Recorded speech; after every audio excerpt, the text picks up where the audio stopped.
All right, let's dive into one of the biggest, messiest, and most important legal questions out there right now: the incredible clash between artificial intelligence and copyright law. This is a truly global fight over what art is, who owns it, and honestly, the very definition of creativity itself. So let's just get right to the heart of it. If an AI, all on its own, creates an absolute masterpiece, who's the artist? Who gets to own it? Is it the person who built the AI, the one who fed it the prompt? Or maybe, is it nobody at all? And look, this is not just some abstract thought experiment. The piece you're looking at right here, A Recent Entrance to Paradise, was at the very center of a massive court case. Its creator, a guy named Stephen Thaler, tried to list his AI, which he calls the creativity machine, as the author on a copyright application. The US Copyright Office said, no way, and that single rejection kicked off a legal storm that went all the way to the top. So, that brings us to our first major question. Who, or maybe I should say what, can legally even be called an author? And right away, you see this huge split in how the world is thinking about this. In the United States, the answer couldn't be clearer. An author has to be a human. End of story. But you just hop across the border to Canada, and suddenly that door seems to be wide open. The US position was really set in stone by that creativity machine case. A federal court came out and said, point blank, human authorship is a bedrock requirement of copyright. And in early 2024, the Supreme Court basically said, yep, we're not touching this, which leaves that rule locked firmly in place. But then, look at this. It perfectly shows the difference up north. Canada's Intellectual Property Office actually accepted this registration, listing a human and an AI painting app as co-authors. How is that even possible? Well, it's pretty simple, actually. The Canadian Copyright Act just never says what an author is. So for now, this registration stands, but it has ignited this huge national debate over whether the law needs to change to either officially allow or officially ban machines from being authors. Okay, so that's authorship. But that leads us to the next massive battleground: the training data. See, AIs learn by scanning and analyzing just unimaginable amounts of existing content: books, articles, photos, art. And a lot of that stuff is copyrighted.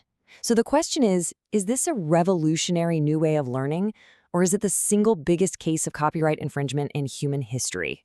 The fancy term for this is text and data mining, or TDM, but here's an easy way to think about it. Imagine an art student who studies thousands and thousands of paintings in a museum. They're not making copies, they're internalizing the patterns, the styles, the techniques of all the masters so they can eventually create something totally new. TDM is basically that same idea, just on a scale that's almost impossible to comprehend. So how do we handle this? Well, the world has basically split into three very different camps. In the US, it's a messy, case-by-case fight based on the fair use doctrine, which means every single dispute has to be settled in a super expensive, totally unpredictable lawsuit. The EU, on the other hand, has created a clear system. TDM is okay, but, and this is crucial, it gives creators a clear way to opt out and say, hey, don't use my stuff. And Canada? Well, Canada is stuck right in the middle of a huge national conversation, with artists demanding payment and tech companies arguing they need the freedom to innovate. Now, with all this uncertainty and chaos, the European Union decided to step up and write a comprehensive rulebook. It's called the EU AI Act, and it's really a world-first attempt to regulate this technology from top to bottom, basically by sorting AI systems based on how risky they could be. So what does this actually mean? Well, the most important part is this: the EU is demanding transparency. Under this new act, AI companies can't just hide what they're doing anymore. They have to declare that they're following copyright law, and this is a big one, they have to publish detailed summaries of the data they used for training. Plus, they have to make sure that you, the user, always know when you're looking at something that was made by an AI. So why go to all this trouble? It really boils down to one word: trust. The EU wants people to be informed and feel safe. And this is especially critical when you start talking about stuff like deepfakes, those incredibly realistic fake videos and images. Under the AI Act, systems that can create deepfakes have to follow strict labeling rules to fight misinformation and protect people's rights.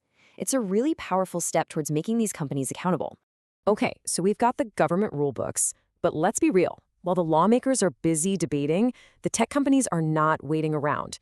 They are writing their own rules in that one document we all click agree on without ever reading: the terms of service. Let's just take a look at a couple of the big ones. Adobe's Firefly, for instance. At first glance, it sounds fantastic. Their terms say that your input, your prompt, and the output, the picture the AI makes, are your content. Seems pretty clear, right? Sounds like you own it. But then you get to the fine print. And this is the huge catch. While you might own the image, you are explicitly forbidden from using it to train, test, or improve any AI system. And it's not just Adobe. Midjourney has similar terms. They give you ownership but restrict how you can use those images to compete with them. Google's Gemini is a little different. It says you own your content, but you also give them a license to use that content to make their services better. So, why does any of this fine print matter so much? It feels like a tiny detail, but it actually has enormous implications, not just for you as a creator, but for the entire future of the AI industry. Here's the key takeaway. Because the actual laws are so fuzzy right now, these corporate contracts are becoming the real law of the land for AI creativity. They're building these closed ecosystems, these walled gardens.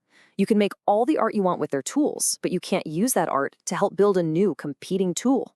It makes sure that the value you create stays inside their walls, protecting their business while the legal system tries to catch up.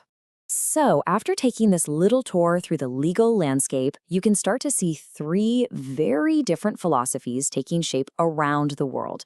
Each one is carving out its own unique path for the future of AI and art.